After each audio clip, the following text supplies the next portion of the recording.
ખૂબ દુઃખજનક વાત છે કે જ્યારે બાળકને પૂછવામાં આવ્યું કે તારા પપ્પા, પણ કાંઈ જ જવાબ ના આપ્યો. વારંવાર એક માને પૂછે છે મારા પપ્પા ક્યારે આવશે, મારા પપ્પા ક્યાં છે.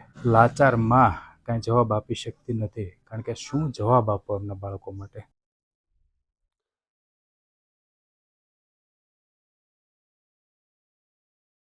મમ્મી મારા પપ્પા ક્યારે આવશે? શું જવાબ આપો તમે?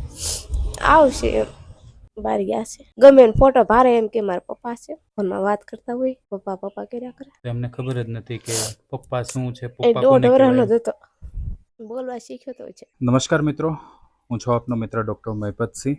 આજે પરવડી ગામે, તાલુકો ગારિયાધાર, જિલ્લો ભાવનગર, પૂનમબેનને મળવાનું થયું છે. પૂનમબેનની પરિસ્થિતિની વાત કરીએ તો એમની ઉંમર 30 વર્ષ છે. 3 વર્ષ પહેલાં એમના હસબન્ડનું મૃત્યુ થયું છે. એમના હસબન્ડનું કેન્સરના કારણે હાલ હયાત નથી. એમને 4 બાળકો છે, 3 દીકરી છે અને 1 દીકરો છે. દીકરો જ્યારે 1.5 વર્ષનો હતો ત્યારે તેમના પપ્પાનું અવસાન થયું છે. તો આજની આ પરિસ્થિતિ સમજીને એક મદદ કરવાના ભાવથી બેનને મદદ કરી છે. તો બેન, આ વસ્તુ જેમણે તમને મોકલી છે એમને એક સારા આશીર્વાદ આપો.